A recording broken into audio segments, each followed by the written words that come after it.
గురుభ్యో నమః. శ్రీ భ్రమరాంబా మల్లికార్జునాభ్యాం నమో నమః. సభా సదస్సుకి శమనీయ నమస్సులు సమర్పణ చేసుకుంటూ పాల్కురికి సోమనాథుల వారు ఆయనకి అభయం ఇవ్వడం ఆయన పనికొచ్చింది. ఆయన మనసా గురువుగా స్వీకరించాడు. ఇప్పుడు ఇంకా క్రియారూపంతో వెళ్ళి నువ్వే నాకు గురువు నన్ను అనుగ్రహించాలి అంటే మా అబ్బాయి దగ్గరికి వెళ్ళి దండం పెట్టు, ఆయన నీకు మంత్రోపదేశం చేస్తాడు. ఎందుకంటే వాదనలో కూడా వీళ్ళ అబ్బాయి వాదనకు ఓడిపెట్టాను. చాలా చిత్తం. అతని పేరు చతుర్ముఖ బసవేశ్వరుడు. ఆయన దగ్గరికి వెళ్ళి ఆయన పాదాల మీద పడగానే పంచాక్షరి మంత్రోపదేశం చేశాడు ఆయన. ఇంకా తదేక నిష్ఠతో పంచాక్షరి మంత్ర జపం చేసి శైవధర్మాన్ని అనుసరించాడు. అతను శివధర్మ స్వీకారం చేశాడు. కనుకనే స్మార్తం నుంచి వైష్ణవంలోకి ఆయన ఎలా వెళ్ళాడు, ఈయన వైష్ణవం నుంచి శైవంలోకి అలా వచ్చాడు. భక్తితో వచ్చాడు, ద్వేషంతో రాలేదు. అది కూడా తెలుసుకోవాలి. కొంతమంది అంటూ ఉంటారు, ఏమంటే అట్నుంచి ఇటు మారారు కదా, అట్నుంచి ఇటు మారిన వాళ్ళని చూపిస్తుంటే ఈ మధ్య జరుగుతున్న చిన్న వాదన చెప్తా. పాశ్చాత్యులు హిందూ ధర్మం గురించి తెలుసుకుని వచ్చేస్తున్నారు కనుక హిందూ ధర్మం గొప్పది, మీరు దీని నుంచి మారద్దు అని చెప్తే మరో తెలివైన వాడు అన్నాడు, వాళ్ళు అట్నుంచి ఇటు మారారు కనుక ఇటు వాళ్ళు అటు మారితే తప్పేముంది అన్నాడండి. ఎందుకంటే వితండవాదం చాలా భయంకరం. ఈ మధ్య ఒకతను మద్యపానం పోగొడదామని పల్లెటూరుకి వెళ్ళేట. మద్యపానం వ్యాప్తిని పోగొడదాం, పల్లెటూరు వాళ్ళకి జ్ఞానం కలిగిద్దామని ఆయన జ్ఞానం ప్రాక్టికల్గా చెప్దామని ప్రయత్నించాడు. ఇది నేను ఒక జోక్గా చెప్తున్నాను కాదు, దురన్వయాలు అలాగుంటాయో చెప్తున్నాను. బుద్ధులు కలిబుద్ధులు, ఒకటి చెప్తే ఒకటి అర్థమవుతుంది. అది వచ్చిన బాధ. ఒకటి, పాశ్చాత్యులు హిందూ ధర్మం వైపు మొగ్గు చూపిస్తున్నది. వాళ్ళ దగ్గరికి మనం వెళ్ళి డబ్బులు ఇచ్చి హాస్పిటల్లో పెట్టి కాలేజీలు పెట్టి తిప్పలే. వాళ్ళు ప్రపంచమంతా తిరిగి తిరిగి అన్ని మతాలు అర్థం చేసుకుని సృష్టిలో అర్థం ఉన్న మతం హిందూ మతం అని తెలుసుకుని వాళ్ళు వచ్చారే తప్ప మనం పని చేయలేదు. ఇక్కడి నుంచి అటు వెళ్ళిన వాళ్ళు ఇక్కడ ఒక్క పుస్తకం చదవలేదు, ఒక్క గురువు దగ్గరికి వెళ్ళలేదు, ఒక్కడు తెలుసుకోలేదు. వాడిచ్చిన రూపాయి కక్కుర్తిపడి మారిపోయారే తప్ప జ్ఞానం వచ్చి మారలేదు. ఇది తెలుసుకోవాలి. అని ఒకటి చెప్తే ఒకటి అర్థమవుతుంది. ఒక ఆయన పాప మద్యపానాన్ని నిషేధించాలి వెళ్ళేట, పల్లెటూరు వాళ్ళకి చెప్పడం కోసం మద్యం తాగితే అంత ప్రమాదం అని డాక్టర్ గారు ఆయన ఏం చేశాడంటే మద్యం ఒక సీసాలో పోసి కుక్కను పిలిచేట. ఆ కుక్క వచ్చి మద్యం చూసి వెళ్ళిపోయిందిట. అతను చెప్పదలుచుకున్నది కుక్కలు కూడా మద్యం తాగవు, మీరేం తాగుతారు అని చెప్పడం. వీళ్ళని అడిగేట, మీకేం అర్థమైందని. మద్యం తాగిన వాళ్ళు కుక్కలే అని అర్థమైందని. ఏం చెప్తారు చెప్పండి. ఇక్కడ ఆఖరికి మరొక వీళ్ళకి ఇలా అర్థం కాలేదు, మరొకటి చెప్దామని ఒక నీళ్ళ గ్లాసు ఒక మద్యం గ్లాసు పెట్టేట. పెట్టి 2 పురుగుల్ని తెచ్చి ఒక పురుగు నీళ్ళ గ్లాసులో వేసాడు, ఒక పురుగుల్ని మద్యం గ్లాసులో వేసేట. వేసి అందులో నీళ్ళ గ్లాసులో వేసింది తేలింది కానీ చావలేదు. ఇంకా ఇది వెంటనే చచ్చిందట. దీన్ని బట్టి అర్థమైంది ఏంటి మీకు అంటే మద్యం తాగితే కడుపులో క్రిములు పోతాయని అర్థమైంది అన్నాడు. మీరేం చెప్తారు చెప్పండి ఇక్కడ. అందుకే బోధించే వాళ్ళు ఒకటి బోధిస్తుంటే అర్థం చేసుకోవడం మరొకటి చేసుకునే అపార్థాలు అనర్థాలు చాలా చేస్తూ ఉంటారు. మా ప్రవచనాలు కూడా ఎదురవుతుంటాయిలేండి. ఇక్కడ ఇలా వింటూనే వెనకాల ఎంత భక్తిగా విన్నారే అనుకుంటే ఎంత క్రూరంగా మాట్లాడేవాళ్ళు నాకు తెలుసు. వాళ్ళని తెలుసుకుంటే అసలు చెప్పడం మానేస్తామా? గ్రహించే సహృదయులు కూడా ఉంటారు కదా, వాళ్ళ కోసం చెప్తాను. లోకంలో సహజం ఇదంతా నెగిటివ్ థింకింగ్ అంటారు దీన్ని. మొత్తానికి ఇక్కడ ఈ మహానుభావుడు అందుకు మారేడు అనగా మరి ఇతను మారాడు కదా తప్పులేదు, ఇట్లాంటి వార్తలకు వెళ్ళలేదు. ఇతను మారాడు కానీ ఎక్కడ ద్వేషభావం లేదు, అది గుర్తుపెట్టుకోండి. చేసిన అపచారాన్ని సవరించుకున్నాడు. ఇక్కడ శివాపచారం శివభక్తితో శుద్ధమైంది. ఈయనకు ఒక గురువు విష్ణువు, ఒక గురువు సోమనాథుడి కొడుకు చతుర్ముఖ బసవేశ్వరుడు. ఆయన పంచాక్షరి మంత్రం ఇవ్వగానే ఎంత అనుష్ఠించాడంటే పంచాక్షరి దేవత యొక్క శక్తి ఇతను అనుభవించి నమశివాయ రగడ అని అద్భుతమైన రగడ ఒకటి రచించాడు. 108 పాదాలు ఉన్నాయి దానికి. 108 పాదాలు అంటే 54 దోహాలు లాంటివి అనమాట. అర్థమవుతుంది కదా. అంటే 2 కప్లెట్స్ మనం తీసుకుంటే ద్విపదలో రగడలో అలాంటివి 54 అంటే పాదములు 108. దీనికంటే ముందు ఆయన రచించింది ఏంటంటే శివుడు ఇచ్చిన అనుభూతితో గురువు ఇచ్చిన అనుభూతితో ఆయన నయన రగడ, అది నయన రగడ అని రచించాడు. నయనం వచ్చింది కదా, నయన రగడ అని రచించాట. ఒక్క కన్ను రాగానే ఇంత రచించాడు, తను 2వ కన్నుతో పూర్తయిపోయింది. ఇది అది చాలా విశేషం. ఆ గురు కృప వల్ల 2వ నేత్రం కూడా వచ్చింది. నయన రగడ అని రచించాడు. చక్కగా గుర్తుండిపోతుంది మనకు. అంత అందమైన చిన్న చిన్న తెలుగు మాటలతో రచించాడు. పైగా ప్రతి పాదం చివర కంటి కంటి కంటి కంటి కంటి కంటి వస్తుంది. ఈ కంటి ప్రభావమే అన్నమయ్య మీద పడి కంటి నఖిలాండ కర్త నదికుని నగములు వీడుకొంటి ఇప్పుడుటి కలగంటి ఎల్ల లోకములకు అప్పడగు తిరువెంకటాధీశ కంటి. ఈ కంటి రచించడానికి అన్నమయ్య మీద ప్రభావం చూపించింది కూడా ఇదే, సందేహం లేదు. కాలభేదం బట్టి చూస్తే ఇది 12వ శతాబ్దానిది, ఆయన 15వ శతాబ్దానికి చెందినవాడు. కనుక రెండిటి కాలాలు మీరు పరిశీలించితే అప్పటి వరకు కూడా దీని ప్రభావం ఎలా ఉందో మీకు అర్థమవుతుంది. తర్వాత కాలాల్లో మనం క్రమంగా దీన్ని విస్మరించాం. ఆ మాటకు వస్తే అన్నమే రచించిన 32,000 సంకీర్తనలు కూడా మనం మొన్నటి వరకు పట్టించుకోలేదు. రాగిరేకుల్లో భద్రపరిచిన అనేక రాగిరేకులు పాపం అక్కడ తిరిగి కొండల మీద తిరిగి వాళ్ళు కరిగించేస్తారు. తెలుసా మీకు? మిగుల్చుకున్నది 14,000. ఇది మనం పోగొట్టుకోవడంలో ఎంత ముందుంటామో దీన్ని బట్టి అర్థం చేసుకోండి. ఇక్కడ ఇలా మనం పరిశీలిస్తే ఈ మహానుభావుడు రచించిన కూడా ఆనాటికి చాలా వ్యాప్తి చెందిన ఇన్ని 300 సంవత్సరాల వరకు కూడా అదంత వ్యాప్తి చెందింది. తర్వాత కూడాను ఉంది, కాలక్రమేణా కొంచెం అంతరించింది. కనుక వీటిని పరిరక్షించిన దిశగా మనందరం కుల మత వర్గాలతో సంబంధం లేకుండా తెలుగువారిగా కాపాడుకోవాలి. ఇక్కడ అర్థమైంది కదా? భాష కోసం కొందరు, భక్తి కోసం కొందరు, మొత్తానికి అందరూ కాపాడుకోవాల్సినటువంటి అంశం ఇది. ఇక్కడ ఈ కంటి కంటి కంటి కంటి అని పెట్టాడు ఈయన. మొత్తం కంటి. ఇది జ్ఞాన దృష్టితో చెప్పచ్చు, భౌతిక దృష్టితో చెప్పచ్చు. భౌతిక దృష్టి మహిమ, జ్ఞాన దృష్టి ఇప్పుడు కొత్తగా వచ్చింది. అసలు ముందు నుంచి లేనిది అది కదా. ఆ చూపు లేదు, ముందు నుంచి ఆ చూపు వచ్చింది. ఆ చూపు కనబడింది. కనుక ఇక్కడ ఈయన చూసింది చెప్తున్నాడు, భావించి చెప్పట్లేదు. దర్శించి చెప్పేవాడిని ఋషి అంటారు. దర్శనాత్ ఋషి కదా. ఋషి దర్శనాత్ అని శాస్త్రం చెప్తోంది. అందుకు భావించి రాస్తే రచయిత, దర్శించి చెప్తే ఋషి అని మీకు ఇందాకటి నుంచి చెప్తూనే వస్తున్నాను. కానీ ఋషి ఇతను. ఋషి చెప్పిన మాటలని మంత్రాలు అంటారు. కనుక ఇవన్నీ మంత్రాలే, సూత్రాలు. సూత్రం అంటే తెలుసు కదా, సూత్ర రచన. ఎంతో పెద్ద పుస్తకంలో చెప్పదగ్గ విషయాన్ని క్లుప్తంగా దట్టించి ఒక చిన్న మాటతో చెప్తే సూత్రం. దాన్ని విస్తరిస్తే భాష్యం, క్లుప్తీకరిస్తే సూత్రం. సూత్రం భాష్యం అంటే తెలియాలి మనకి. కనుక ఇది ఒక సూత్రప్రాయమైన గ్రంథము. దేనికదే ఒక సూత్రం. దాని నుంచి తీస్తూ ఉంటే ఒక అద్భుతమైన అనేక అందాలు బయటకు వస్తూ ఉంటే మనకి తీయగలిగినంత తీద్దాం ఉన్న రోజుల్లో. కనుక నయన రగడ పుట్టడానికి ఇదండి ప్రాతిపదిక. ఆ మహానుభావుడు నయన రగడ, నమశివాయ రగడ, ఈ రెండు ఒక సిద్ధమైన అనుభూతితో రచించాడు. అయితే దీనికి నయన అనే పేరు సంస్కృతం, కానీ లోపల కంటి కంటి కంటంతా తెలుగే. అయితే ఇందులో సంస్కృత భాష కూడా వాడాడు ఆయన. ఎందుకంటే శివకవులు కూడా సంస్కృతం తెలుగు కలిపి వాడారు. అందుకే జాను తెలుగు ఈ రెండింటి కలిపి అల్లికగా తీసుకొచ్చి అందమైన తెలుగుని తీసుకొచ్చారు. అయితే నానుడి తెలుగుని, తెలుగు పలుకుబడిని ఎక్కువ వాడారు. తెలుగు పలుకుబడి బాగా వాడినటువంటి వాళ్ళల్లో తిక్కన గారు మొదట. మరి శివకవులు తెలుగు పలుకుబడి ఎక్కువ వాడారు. సంస్కృతం వాడినా దాన్ని తెలుగు చేశారు. నన్నయ్య గారు తారైనా వీళ్ళు బాగా పండించారండి. అందుకే తెలుగు భాషకి మారుమూల ఉన్న తెలుగు పదాలకు కూడా ప్రాణప్రతిష్ఠ చేసినటువంటి వారు శివకవులు. గుర్తుపెట్టుకోండి. వాళ్ళ వల్ల ఈ దేశీయమైనటువంటి ఛందస్సు గౌరవం వచ్చింది. అంతకుముందు దేశీయ ఛందస్సు గౌరవం లేదు, వాళ్ళ వల్ల వచ్చింది. దాన్ని బాగా నిలిపేయడం వల్ల అన్నమాచార్యం. వీళ్ళిద్దరూ కూడా దేశీయమైన తెలుగుని కాపాడినటువంటి వాళ్ళు. అందుకే తెలుగువారు వీళ్ళని ఎప్పుడూ తలంచుకోవాలి. అందులో శివకవులు మొదలుంటారు. ఇది దీనికి ప్రాతిపదిక. ఇంతవరకు చెప్పిన దానికి బ్యాక్గ్రౌండ్, ఉపోద్ఘాతం ఇంత తెలిస్తే గాని ఇందులో ఉన్న మర్మాలు మనకి తెలియవు. ఇప్పుడు ప్రారంభించుకుంటున్నాం మనం నయన రగడ. మొట్టమొదటి కందపద్యం రచించాడు ఈయన. ఎందుకు రాశాను అనేది ఆయనే రాసుకున్నాడు. చూడండి. శ్రీ పార్వతీసు చూడక పాపాత్ముడ నగుచు పోవ పథమున చక్షుల్ దీపించు దృష్టి తొలగిన శ్రీపతిని అడుగంగా కర్త శివుడని చెప్పెన్. ఇది కందపద్యంలో మొట్టమొదటిగా చెప్పారు. శ్రీ పార్వతీసు చూడక, పార్వతీపతి అయిన పరమేశ్వరుని చూడకుండా పాపాత్ముణ్ణి వెళ్ళిపోతూ ఉంటే పథమున తోవలో చక్షుల్ దీపించు దృష్టి తొలగిన, ఈ నేత్రములు ప్రకాశించేటువంటి చూపు పోయిందెప్పుడో శ్రీపతిని అడుగంగా, అహోబలేశ్వరుని అడిగా, ఏం పాపం చేశాను నా కన్నులా తీసేసేవయ్యా, నేను కొలుచుకుంటున్నానే అంటే ఆయన దీనికి కారణం శివుడు, కర్త శివుడని చెప్పెన్ అని చెప్పాడు. అప్పుడు నేను శ్రీశైలాన్ని తిరిగి చేరుకుని స్వామిని ఆరాధించిన తర్వాత తిరిగి శిఖరాన్ని చూశాను, శ్రీశైల శిఖరాన్ని చూశాను. శిఖరంతోనే ప్రారంభిస్తున్నారు. ఒక 10 దాకా ఆగకుండా చదువుతా, ఎందుకంటే దాని అందాన్ని మీరు చూడాలని.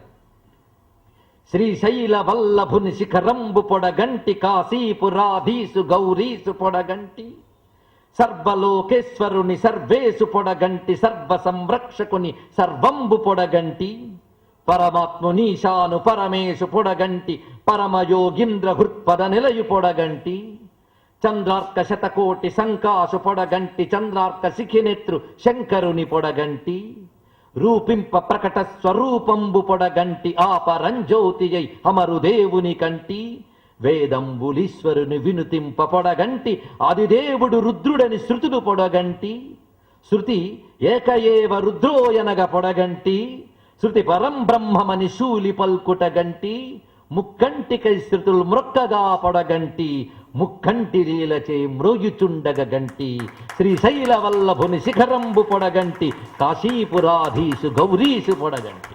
ఈ పొడగంటి అనే మాట పట్టండి. పొడగంటిమయ్యా మిమ్ము పురుషోత్తమ మమ్ము నెడయుకుమయ్యా కోనేటి రాయడ. తెలిసింది కదా ప్రభావం అనేది ఎలా ఉంటుందో. మంచిదే. ఆ దేవుడి మీద అంతుంటే మా దేవుడి మీద అంత పుట్టాలనే పోటీ వల్ల మన దేవుళ్ళ మీద అన్ని దొరికాయి కనుక సంతోషం. ఇప్పుడు ఇందులో ఈయన విషయ విభజన చేయలేదు, అంతా ఒకటే రగడ, అంతేగాని మధ్యలో ఛందస్సు కూడా మార్చలేదు, ఒకటే గమనం వింటూ ఉంటే. కానీ ఇందులోని శబ్దం బట్టి భావోద్రేకం బట్టి పాడేవాడు గమనం మార్చుకోవాలి తప్ప ఇందులో మార్చుదామంటే తాళలయలో ఒకే దీనికి తెగుతాయి, ఒకే తాళం ఒకే లయ కనుకనే మొత్తం ఒకటే పద్ధతిలో ఉంటుంది, సందేహం లేదు. కానీ విషయమంతా ఒకటే చెప్తున్నా విషయంలో డివిజన్స్ మనం చేసుకుంటే చక్కగా అర్థం చేసుకోగలం. అందుకు విషయాన్ని విభజన నేను ఈ గ్రంథాన్ని పరిశీలించి 10 భాగాలుగా విభజన చేయడం జరిగింది. ఒక్కొక్క భాగం ఇప్పుడు పేర్లు చెప్తాను, తర్వాత ఒక్కొక్క భాగం శీర్షిక కింద ఇందులో ఏమేమి చెప్పారో మిగిలిన రోజుల్లో మీకు చెప్తాను. మొట్టమొదటిగా ఆయన చెప్పింది శివపారమ్యం. పారమ్యం అంటే తెలుసు కదా, పరమము. పరమం అంటే సర్వోత్కృష్టం. శివుడే సర్వోత్కృష్టం అని ప్రతిపాదిస్తే శివపారమ్యం, విష్ణువే సర్వోత్కృష్టం అని ప్రతిపాదిస్తే విష్ణుపారమ్యం. ఇందులో ఏది పారమ్యం? విష్ణు భక్తులకు విష్ణు పారమ్యం, శివభక్తులకు శివపారమ్యం. పారమ్యం ఒకటే, దాన్ని వాళ్ళు శివుడు అంటారు, వీళ్ళు విష్ణు అంటారు. ఒక్కటి తెలుసుకుంటే మొదట శివ పారమ్య ప్రతిపాదన చేస్తున్నాడు.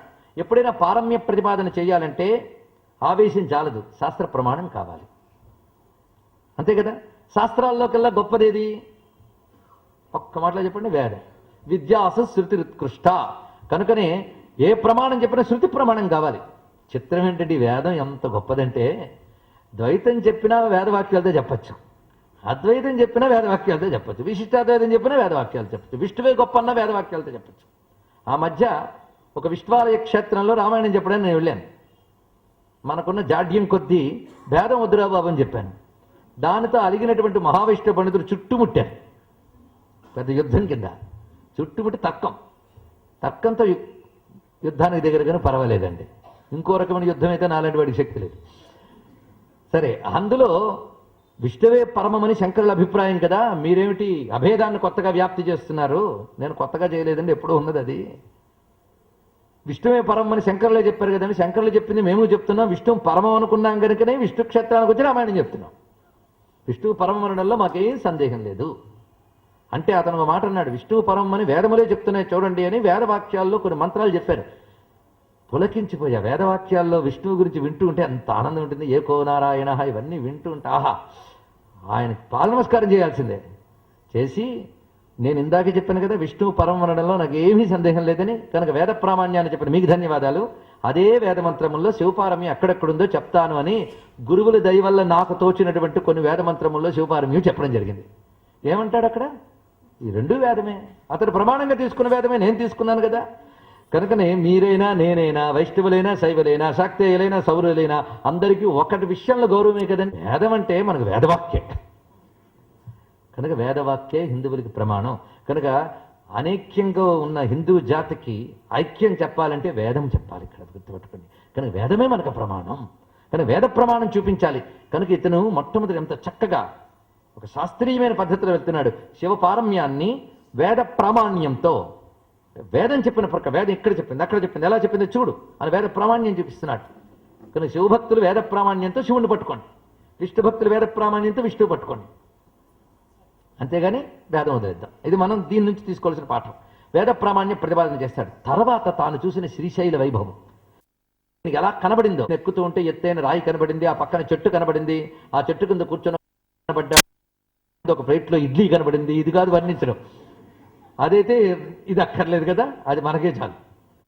ఇతనికి కనబడిన శ్రీశైలం మీకు చూపిస్తా తర్వాత. దాని తర్వాత శివభక్తి అంటే ఏమిటి, భక్తి స్వరూపం ఏమిటి, భక్తి యొక్క స్వరూపం ఏమిటి, భక్తికి ధర్మములు ఏమిటో చెప్తాడు. ఇది శివభక్తి 3వ చాప్టర్.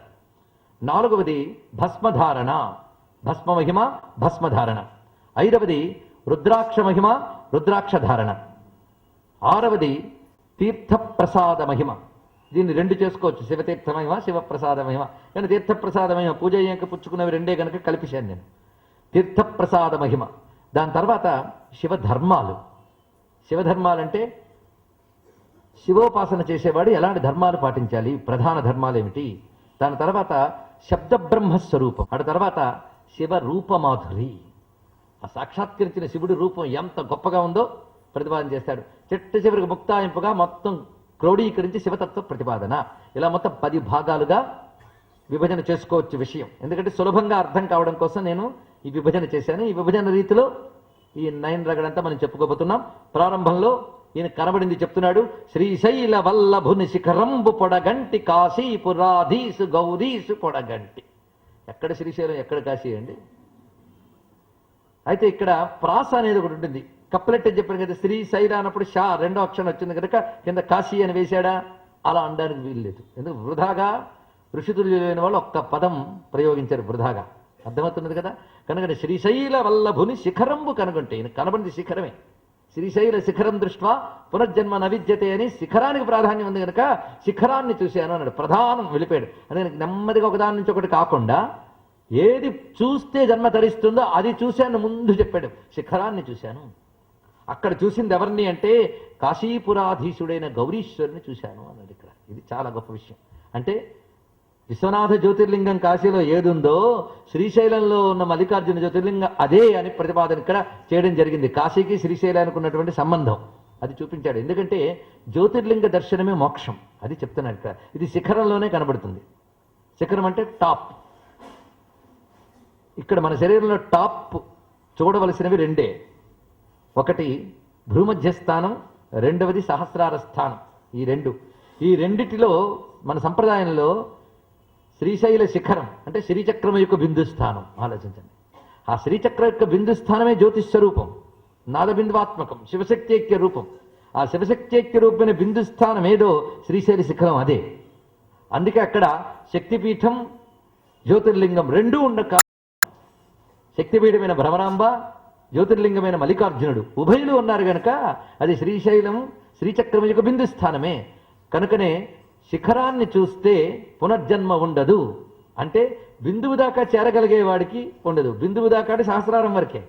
అందుకే శ్రీశైలం అంటే ఏమిటయ్యా అంటే మన శరీరంలో శ్రీశైలం శీర్షంబుపై నున్న శ్రీశైల తీర్థంబు మల్లికార్జున దేవు మనికి పట్టు అని వర్ణించారు శ్రీనాథ మహాకవి. ఇది మల్లికార్జున స్థానం. అంటే ఇది శిఖరం దృష్ట్యా అంటే సహస్రారానికి చేరిన వాడు తిరిగి పునర్జన్మ పొందడు. ఇది అర్థం. అంతేగాని మనకి ఇప్పుడు శిఖరం దగ్గర జరిగే ఫార్స్ ఉంటుందండి, భలే కామెడీగా ఉంటుంది. అందరూ వెళతారు. అక్కడ నంది ఒకటి ఉంటుంది తిరగల్లాగా. అందులో ఏదో వేసి తిప్పి అక్కడి నుంచి గుడి యొక్క కొన కనబడాలట. కనబడితే శిఖరం చూసినట్ట. ఇది ఎవరు చెప్పారు కానీ శాస్త్ర ప్రమాణం లేదు. శిఖరం అంటే పర్వత శిఖరం. అది గుర్తుపెట్టుకుని పర్వతానికి శిఖరం. మనం వెళ్ళిన శిఖరేశ్వరం అనేది పర్వతం. అక్కడికి వెళ్ళి శివుడిని ధ్యానిస్తే వాడికి పునర్జన్మ ఉండదు. మరి చాలామంది టూరిస్ట్ బస్సులు వెళ్ళిపోయి దర్శిస్తున్న పునర్జన్మ లేదా అంటే వెంటనే ఆ మాట అనలేం. క్రమశః గుర్తుపెట్టుకోండి. అది చూశారు కనుక వారి సాధనకు తగ్గ స్థాయిలో ఏ సాధన లేని వాడు చూస్తే కొంత పాపం పోతుంది. పోవడం వల్ల తర్వాత జన్మలైనా బెటర్ జన్మలు దొరికి మరి కొంచెం ముందుకెళ్తాడు. ఇలా వెళ్ళగా ఎప్పుడో మోక్షం వస్తుంది. కానీ ఇవాళ ఇలా చూసాం కనుక వచ్చేసరి పునర్జన్మ లేదు అనడానికి లేదు. దీనికి తోడు అక్కడ చిత్రం అండి చూడాలి. అది చూస్తే నవ్వాలో ఏడవాలో తెలియలేదు. రెండూ చేసి వచ్చా. ఏమిటంటే కనబడిందా అని అడుగుతాడు పక్కవాడు వీడిని. కనబడలేదు అంటే శిఖరం కనబడలేదని పాపత్వని అంటాడేమోనని. కనబడినట్టే ఉందంటాడు. పక్కవాడు చెప్తాడు కనబడితే 6 నెలల్లో పోతాడు. అయితే కనబడలేదు అంటాడు. ఏమి హాస్యం అయిపోయిందని. అంటే మోక్షం అనగానే భయం. కాశీ పోతే మోక్షం వస్తుంది రండి. అయితే కాశీ వెళ్ళడానికి ఇక్కడ చెమటలు పెట్టేసాయి పోతానేమో. అంత తేలిక నాయన మహానుభావ నీకు మోక్షం వచ్చేయడం. ఇలా భయపడేవాడికి ఈ జన్మ కాదు కదా, ఎప్పటికీ చాలా దూరం ఉన్నాడు వాడు. మోక్షం అంటే ఏమనుకుంటున్నా, చచ్చిపోవడం అనుకుంటున్నాం. పెద్ద దౌర్భాగ్యం అది. నీలో ఈశ్వరుని చూడగలిగి దానితో సర్వం శివమయం అని తెలిసాక ఈ నేను పోవడమే మోక్షం. అర్థం చేసుకోండి. అది అర్థం కాదు, చెప్తే మరొక అనర్థం కూడా. సరే మొత్తానికి అది మోక్షం. అది తెలియక ఏవేవో నానా అవస్థలు పడుతూ ఉంటారు. కనుక ఇట్లాంటి ఫార్స్ మాటలను పఠించుకోవచ్చు. శిఖరం చూసి శివుడిని ధ్యానించండి. అక్కడ శిఖరం ఇక్కడ శిఖరం ఒకటే అని తెలుసుకోండి. అలాగే ఈ స్థానం భూమధ్య స్థానం ఉంది, అది కాశీ క్షేత్రం.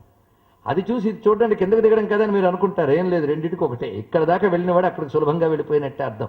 అంతేకాదు కాశీనాథుడి అనుగ్రహం లేనిదే శ్రీశైల శిఖరం ఉన్న శివుడిని చూడలేమట, సహస్ర స్థానంలో దర్శించలేమట. దీని గురించి కాశీఖండంలోనే చాలా చక్కగా చెప్పారు. శ్రీశైలం చూసిన పుణ్యానికి కాశీ విశ్వనాథుడి దయ దొరుకుతుందట. చూడండి, ఇక్కడ కాశీ విశ్వనాథ్ దొరికే మోక్షమే లభిస్తుంది అని చెప్పారు.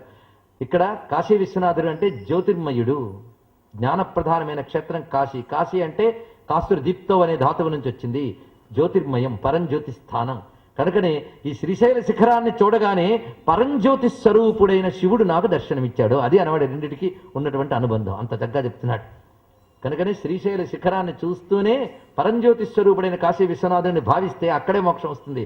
స్వామి పద్మపురాణంలో ఒక మాట చెప్తాడు. పరమేశ్వరుడు శివుడు చెప్తాడు ఏమనంటే, 3 ఉన్నాయి. ఒకటి కాశీ, రెండవది శ్రీశైలం, మూడవది చిదంబరం అని. దానికి పుండరీకపురం అంటారు దాన్ని. ఈ 3 మనకి శరీరంలో శ్రీశైల స్థానం, కాశీ స్థానం, పుండరీకపుర స్థానం, ఈ 3టిని కూడా చెప్పడం జరుగుతుంది. ఇక్కడ ఏ చోటుకి వెళ్ళినా కైవల్యం సిద్ధిస్తుంది. ఇక్కడ వెళ్ళగలగాలి. అక్కడికి వెళ్ళి సాధన చేస్తే ఇక్కడికి రాగలిగే స్థితి వస్తుంది. అంతేగాని టూరిస్ట్ ప్లాన్తో వెళ్తే కాదు. దీక్షాబద్ధుడై సాధనా దృష్టితో వెళ్ళి సాధన చేస్తే వస్తుందండి. అటువంటి శ్రీశైల శిఖరాన్ని చూడగానే కాశీపురాధీశుడైన గౌరీపతి, మళ్ళీ ఒక్కడు కాదు, ఒక్క శివుడు అంటే ఒప్పుకోము మేము, గౌరీశ పనుగంట అనడంలోనే భ్రమరాంబా సహితుడైన మల్లికార్జునుడు, విశాలాక్షి అన్నపూర్ణ సహితుడైన విశ్వనాథుడు అనేటువంటి భావనతో ఈయన శ్రీశైలంలో కాశీ అనుభవాన్ని పొందాడు. జ్యోతి యొక్క సాక్షాత్కారం పొందాను అని చెప్తున్నాడు.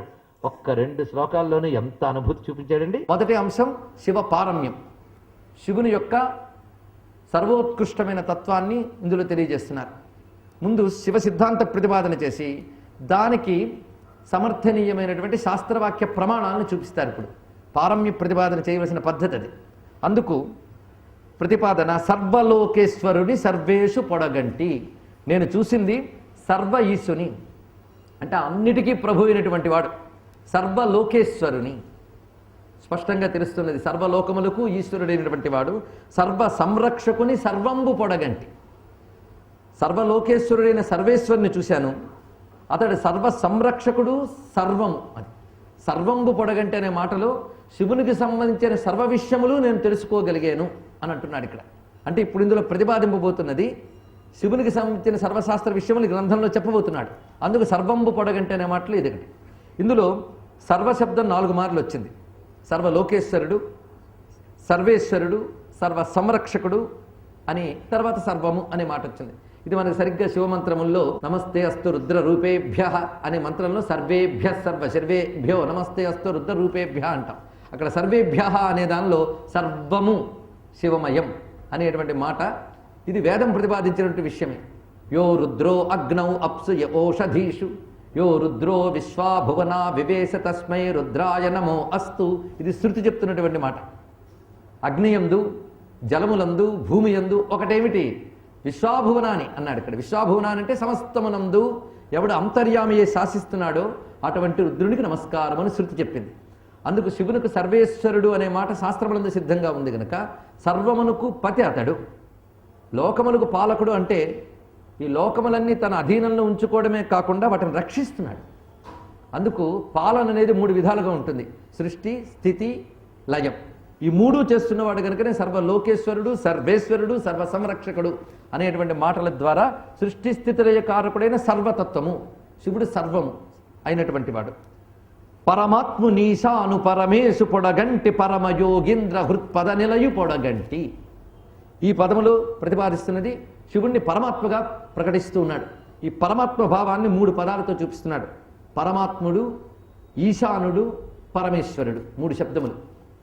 శివునికి పరమాత్మ శబ్దం వేదముల యందు, పురాణముల యందు స్పష్టంగా కనబడుతున్నది. నమ శివాయ సాంబాయ శాంతాయ పరమాత్మనే. ఇది మనకి ఉపమన్యు మహర్షి కృష్ణ పరమాత్మకు ఉపదేశించినటువంటి మంత్రం ఇది. ఇందులో చివరి శబ్దం పరమాత్మ. పరమాత్మ అంటే సర్వోత్కృష్టమై అంతటా వ్యాపించినవాడు. ఆత్మశబ్దానికి వ్యాపకుడు అని అర్థం. సర్వమునకు ఉత్కృష్టమైన వాడు కనుక పరముడు. పరమ ఆత్మ పరమాత్మ. అంతేకాదు ఈశాన. ఈశాన శబ్దం కూడా ప్రత్యేకంగా ప్రయోగించాడు ఇక్కడ. ఎందుకంటే ఈశ్వర శబ్దం శివుని దగ్గర సహజ సిద్ధంగా కనిపిస్తున్నది. అందుకే ఈశ్వరుడు అనే మాట మన సామాన్యులను అడిగినా శివపరంగానే చెప్తారు ఇది. పైగా విశ్వేశ్వరుడు, సర్వేశ్వరుడు, జగదీశ్వరుడు అని ఈశ్వర శబ్దములన్నీ ఈయన దగ్గర వర్తిస్తూ ఉన్నాయి. అంతేకాదు శివుని పంచబ్రహ్మ రూపాల్లో చివరిది ఈశాన, సజ్జోజాత వామదేవ అఘోర తత్పురుష ఈశాన. ఆ ఈశాన శబ్దమే చెప్తున్నది ఈశాన సర్వ విద్యానాం ఈశ్వర సర్వభూతానాం. ఇది కూడా శృతివాక్యం. అందుకే ఈశాన అని వాడడంలోనే శృతి ఈయన సర్వేశ్వరత్వాన్ని ఈశాన శబ్దంతో తెలియజేసింది కదా అన్నాడు ఇక్కడ. అందుకు ఈశానుడైన పరమ ఈశ, మళ్ళీ ఆ ఈశాన శబ్దాన్ని ప్రతిపాదన చేస్తూ పరమ ఈశ. ఈశ అంటే పాలకుడు, ఐశ్వర్యవంతుడు అని అర్థం. సృష్టిలో ఎందరో పాలకులు ఉన్నారు. ఒక్కొక్క దిక్కుకు ఒక్కొక్క పాలకుడు, ఒక్కొక్క లోకానికి ఒక్కొక్క పాలకులు, ఒకటి మీద మరుగుడు పాలకుడు. కానీ ఈయనకి పైన పాలకుడు ఎవడు లేడు. అందుకు పరమ ఈశ అని మాట వేశారు. ఈశాన శబ్దాన్ని పరమేశ శబ్దంతో ప్రతిపాదన చేస్తున్నారు. అందుకే పరమాత్మ, ఈశాన, పరమేశ. అయితే మన సంప్రదాయంలో పరమాత్మ అనే మాట ఎప్పుడు వాడాలి, ఈశ్వర అనే శబ్దం ఎప్పుడు వాడాలో కూడా చెప్పారు. సృష్టికి త్రిగుణాలకి అతీతుడు అని చెప్పేటప్పుడు పరమాత్మ అనే శబ్దం వాడాలి. ఈ త్రిగుణాలను నియమిస్తూ సృష్టి స్థితిలయాలు చేస్తున్నాడు అన్నప్పుడు పరమేశ్వరుడిని వాడాలి. కనుక పరమాత్మయే సృష్టి స్థితిలయాదులు చేసేటప్పుడు పరమేశ్వరుడిని వాడబడుతున్నాడు. అందుకు ముందు పరమాత్మతో ప్రారంభించి పరమేశ్వరుతో తీసుకురావడంలో ఉన్న క్రమం ఇది. ఇలాంటి పరతత్వాన్ని ఎవరు తెలుసుకోగలరు అంటే పరమయోగీంద్ర హృత్పద నిలయు పొడగంటి. ఈయన పరమాత్మ, ఈశాన, పరమేశ అని ప్రతిపాదన చేస్తున్నప్పుడు వింటూ ఉంటాం. మనం వింటి కానీ కంటి కాదు. కంటి ఎవరు అంటే వీళ్ళు ఎవరు? పరమయోగీంద్ర హృత్పద నిలయు. ఆయన ఎక్కడుంటాడయ్యా అంటే పరమయోగీశ్వరుల యొక్క హృదయ పద్మంలో ఉంటాడు అని. అంటే మిగిలిన వాళ్ళ హృదయంలో ఉంటాడా? సర్వాంతర్యామి కదా. యోగుల హృదయంలోనే ఉంటారా అంటే వాళ్ళు మాత్రమే ఉన్నవాడిని చూస్తారు, మిగిలిన వాళ్ళు ఉన్నా చూడరు. అది తేడా అనమాట. ఇది ఎలాగంటే ఒక లాంతరు తాలూకా అద్దంలో మసి బాగా పూసి ఉంటే మసి పూసిన లాంతర్లో దీపం కనబడదు, మసి లేనటువంటి లాంతర్లోనే దీపం కనబడుతుంది. రెండిట్లోనే దీపం ఉన్నా వాళ్ళు మసి లేని లాంతర్ వంటి వాళ్ళు యోగుల యొక్క హృదయాలు. అందుకు వాళ్ళు అధ్యాత్మ యోగంతో అంతర్ముఖులై వాళ్ళ హృదయ పద్మంలో చూడగలుగుతున్నారు. పైగా యోగీంద్రులు ఎప్పుడు పరతత్వాన్నే చూస్తారు. వాళ్ళు ఏదో ఒక దేవతను ఉపాసించేవాళ్ళు కారు కదా, పరతత్వాన్ని ఉపాసించేవాళ్ళు. కానీ యోగీంద్రుల హృదయ పద్మంలో ఉండేటువంటి పరమాత్మితడు. అందుకే ఇక్కడ హృత్పుండరీకాంతర సన్నివిష్టం స్వతేజసా వ్యాప్త నభోవకాశం అతీంద్రియం సూక్ష్మమనంతమాజ్యం ధ్యాయేత్ పరానందమయం మహేశం అని శృతి అతన్ని హృత్పుండరీక మధ్యంలో ఉండేవాడు శివుడు అని. ఆయన పుండరీకపుర మధ్యవాసి అని పేరున్నది. పుండరీకం అంటే హృత్పుండరీకం విరజం విశుద్ధం అని ఉపనిషత్తు చెప్పిన మాట. కానీ హృదయ పద్మంలో ఉండేటువంటి వాడు. ఆ తేజస్సు ఎలాంటిది? సూర్యుని లాంటి వెలుగా, చంద్రుని లాంటి వెలుగా, లేక అగ్ని లాంటి వెలుగా అంటే ఇవి కొన్ని కోట్ల సంఖ్యలో ఒక దగ్గరున్నా ఆ వెలుగు ముందు సరిపోవటం. పైగా వాటికి వెలుగిచ్చిన వెలుగు ఇది, అది చూపిస్తున్నాడు. ఆయన కనబడిన వెలుగు అది. ఇది పరంజ్యోతి. అందుకే శివుడికి జ్యోతిర్లింగం అన్నారు. జ్యోతిషామపి యజ్యోతి, జ్యోతులకు కూడా జ్యోతి అయినవాడు, ప్రకాశాలకు కూడా ప్రకాశకుడై స్వయం ప్రకాశకుడు గనక ఆ జ్యోతిర్లింగ స్వరూపుడైన మల్లికార్జున జ్యోతి తత్వాన్ని చూపిస్తున్నాడు. చంద్రార్క శతకోటి సంకాసు పొడగంటి, చంద్రార్క శిఖినేత్రు శంకరుని పొడగంటి. చంద్ర అర్క శతకోటి సంకాసులు అంటే సూర్యచంద్రాదులు, శతకోటి అంటే అనంతం అనంత, అనంత సూర్య అనంత చంద్ర కాంతులతో సమానమైన వాడు. ఇక్కడ సూర్య చంద్ర రెండు చెప్పారు. ఏదో అనంత సూర్య సంకాసం అంటే సరిపోతుంది. మరి ఎందుకు చెప్పాలి అంటే దీని వెనక్కి కూడా ఒక శాస్త్ర మర్యాద ఉన్నది. శాస్త్రమైన శివతేజస్సుని వర్ణిస్తూ కోటి సూర్య ప్రతీకాసం కోటి చంద్ర సుశీతలం అన్నారు. కోటి సూర్యుల వంటి వెలుగుట, కోటి చంద్రుల వంటి చలువట. సాధారణంగా వెలుగు చల్లగా ఉండదు, ఈయన చల్లని వెలుగు. ఆయన చల్లదనం చంద్రుని వంటిది, కాంతి సూర్యుని వంటిది. కానీ సూర్యకాంతులు వేడి ముందు కానీ ఈయన కాంతిలో చల ఉందిట. కనుకనే సూర్యచంద్రాలకు కూడా వెలుగిచ్చినటువంటి అగ్ని సోమాత్మకమైన స్వరూపమితడు అది చెప్పడం అన్నమాట. సోమతత్వం రసతత్వం, అగ్నితత్వం ప్రకాశతత్వం, ఈ రెండు తత్వములే సూర్యచంద్రతత్వములుగా చెప్పబడుతున్నాయి. పైగా ఆయన ఈ మనం చూస్తున్న సూర్యచంద్రాగ్నులకి మూలమైన. అందుకే మనకు కనబడుతున్న సూర్యచంద్ర అగ్నులు ఆయన కళ్ళు అని తెలుసుకోవాలి. ఎందుకంటే జగమంతా కూడాను శక్తిని ఆ మూడింటి నుంచే పొందుతుంది. సూర్య చంద్ర అగ్నుల నుంచే పొందుతుంది. ఆ మూడింటి ద్వారా జగత్తును చూస్తున్నట్టే. భగవంతుడు చూస్తే చేసినట్టే. ఆయన చూపులతోనే పాలన చేస్తున్నాడు. ఆయన చూపులు ఏమిటయ్యా అంటే త్రినేత్రుడు. ఆ త్రినేత్రములు ఏమిటంటే చంద్రార్క శిఖినేత్రు శంకరుని పొడగంటి. చంద్ర అర్క శిఖి, శిఖి అంటే అగ్ని. కనుకనే పరమేశ్వరుడు జ్యోతిర్మయుడు అనడానికి ఆయన మూడు కళ్ళే పెద్ద సాక్షి అంట. అందుకు తత్వత శతకోటి చంద్రార్క తేజస్సుడు, స్వరూపముతో చంద్ర అర్క శిఖినేత్రుడు. అందుకు ఆ పదం అంత అందంగా చూపించాడు. అలాంటి ఆయన ఇప్పుడు నాకు కనబడ్డాడు అంటే ఇంతకు ముందు లేడా? ఇంతకు ముందు ఆయన అప్రకటంగా ఉన్నాడు, అవ్యక్తముగా ఉన్నాడు. ఇప్పుడు నాకు రూపించుటకు అంటే మన ఇంద్రియాలతో పొందగలిగితే అది రూపించడం, వ్యక్తమగుట. రూపము అంటే వ్యక్తమయ్యేది రూపం. అది శబ్దము కావచ్చు, దృశ్యము కావచ్చు, ఏది వ్యక్తమవుతుందో అది రూపం. అవ్యక్తుడైన స్వామి నా కోసం వ్యక్తం అవడానికి ప్రకటమైన స్వరూపాన్ని చూపించాడు. అందుకే రూపింప ప్రకట స్వరూపంబు పడగొంటి ఆ పరంజ్యోతి అయి అమరు దేవుని కంటి. ఆ పరంజ్యోతి అయి ఉన్నటువంటి దేవుని నేను చూశాను. ఇక్కడ దేవుడు అనే మాట పరంజ్యోతి పక్కన పెట్టడంలో విశేషం ఒకటి. ఎందుకంటే శ్వేతాశ్వత ఉపనిషత్తులో ఆయన యొక్క జ్యోతితత్వాన్ని చెప్తూ ఏకో దేవ సర్వభూతేషు గూఢ అని మంత్రం ఉన్నది. సర్వభూతేషు గూఢ, సర్వ ప్రాణికోట్లలోనూ రహస్యంగా ఉన్న పరంజ్యోతి. అందుకే ఆ పరంజ్యోతి అయి ఉన్నవాడు దేవ. దేవ అంటే స్వయం ప్రకాశ అని అర్థం. ఇక్కడ పరమాత్మకి దేవశబ్దం వాడారు. దేవతల్లో ఒకడు అని కాదు అక్కడ అర్థం, స్వయం ప్రకాశకుడు అంత. అందుకే ఆ పరంజ్యోతి అయి అమరు దేవుని కంటి వేదంబులీశ్వరుని వినుతింప పొడగంటి ఆదిదేవుడు రుద్రుడని శృతుల పొడగంటి శృతి ఏకయేవ రుద్రోయనగ పొడగంటి శృతి పరం బ్రహ్మమని శూలి పల్కుట గంటి ముక్కంటికై శృతులు మ్రొక్కగా పొడగంటి ముక్కంటి లీలచే మ్రొయ్యుచుండగ గంటి. ఇప్పుడు ఇదంతా చదివేనే శివ పారమ్య ప్రతిపాదన చేసేడే తన ప్రమాణం చూపిస్తున్నాడు అనమాట. ప్రమాణం ఏమిటి? నేను చెప్పుకున్నాం.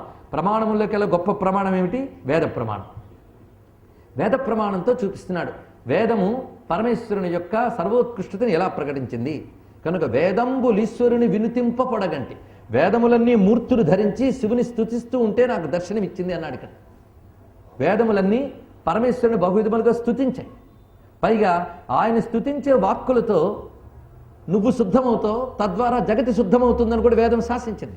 శివేన వచసాత్వాగిరి సాక్షావదామసి యథా నర్వమిజ్జగదయక్ష్మగం సుమనా అసత్. రుద్రులు ఈ మంత్రం ఏం చెప్తుంది? శివంకరమైన వాక్కుతో సర్వ జగత్తు కూడా ఆదివ్యాధిరహితంగా ఉంటుంది అని. అంటే మానసికంగాను శారీరకంగాను పుష్టిగా ఉంటుంది. ఒకరి పట్ల ఒకరికి సౌమనస్యం ఉండాలంటే శివమయమైన వాక్కు ఉండాలట.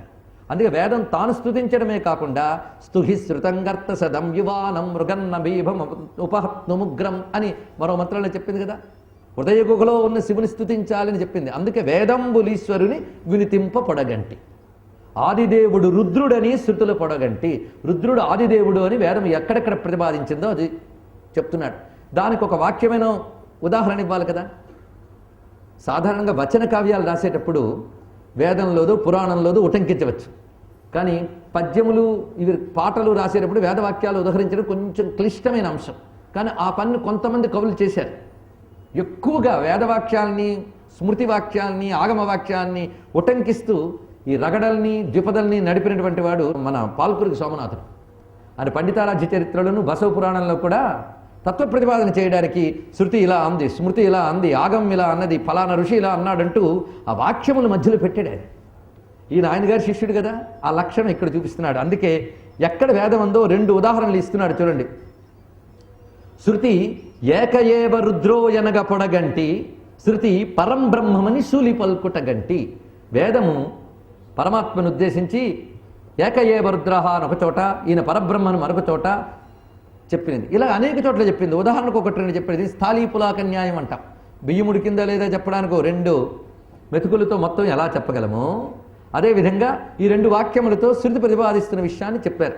అయితే ఏకయేవ రుద్రహ అని నేను చెప్పారు కదా, ఎక్కడ చెప్పిందో మనం చెప్పుకోవాలి కదా. అందులో ముఖ్యంగా యజుర్వేద సంబంధమైనటువంటి రుద్రోపనిషత్తు కూడా పరమేశ్వరుని యొక్క గొప్పతనాన్ని చూపిస్తూనే ఉన్నది. ఈ విశ్వమంతా ఈశ్వరమయం అని ప్రతిపాదించడమే రుద్రం యొక్క సారాంశం. అందుకే రుద్ర నమ్మకమునకు రుద్రోపనిషత్ అని పేరు పెట్టారు. అందుకే సర్వవ్యాపకమైన పరతత్వాన్ని ప్రతిపాదన చేస్తుంది. వేదమునందు ఆయన రుద్రుడిగా జగత్ శాసకుడిగా కనిపిస్తాడు వేదమునందు. అంతేకాదు సర్వకర్మలకి నిర్వాహకుడుగా కర్మఫలప్రదాతగా కనిపిస్తాడు. వేదాంతమునందు ఆయనే పరతత్వమైన శివుడుగా గోచరిస్తున్నాడు. కనుకనే ఆయన రుద్ర శివతత్వములు రెండు వేదాంతములు ఎందుకు ప్రతిపాదింపబడుతున్నాయి. ఉపనిషత్తు కూడా నేరుగా శివశబ్దాన్ని ప్రయోగించింది. ప్రపంచోపశమం శాంతం శివం చతుర్థం మన్యంతే అద్వైతం అని అక్కడ అద్వయమైన బ్రహ్మము శివం అనే మాటను ప్రతిపాదన చేసింది. ఇంకా శ్వేతాశ్వతర ఉపనిషత్తు యజుర్వేద సంబంధమైన ఉపనిషత్తు. అందులో చెప్తాడు, ఈ శ్వేతాశ్వతర ఉపనిషత్తుని శంకరులు కూడా భాష్యం రాశారంటారు. ద్వాదశోపనిషత్తుల్లో ఒకటిగా చెప్తారు. దీనికి ఒక భాష్యం దొరుకుతోంది.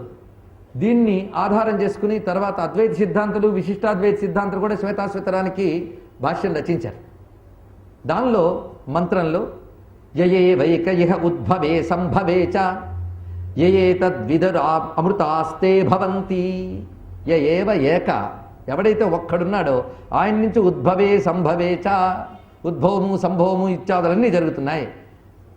ఏతద్విదుహు అమృతాతే భవంతి, ఆయన ఎవరు తెలుసుకుంటున్నారో వారు అమృతులైపోతున్నారు, అమృతత్వాన్ని పొందుతున్నారు. అతడెవడో అంటే యయేకో జాలవాన్ ఈశత ఈశనీభిః సర్వాన్ లోకాన్ ఈశత ఈశనీభిః. ఇక్కడ ఈశత ఈశనీభిః అనే 2 మార్లు చూపిస్తున్నది. ఈశనీభిః అంటే పాలక శక్తులు అని అర్థం. తన యొక్క పాలనా పటిమ కలిగిన శక్తులతో ఈశత శాసిస్తున్నది. ఎవరు?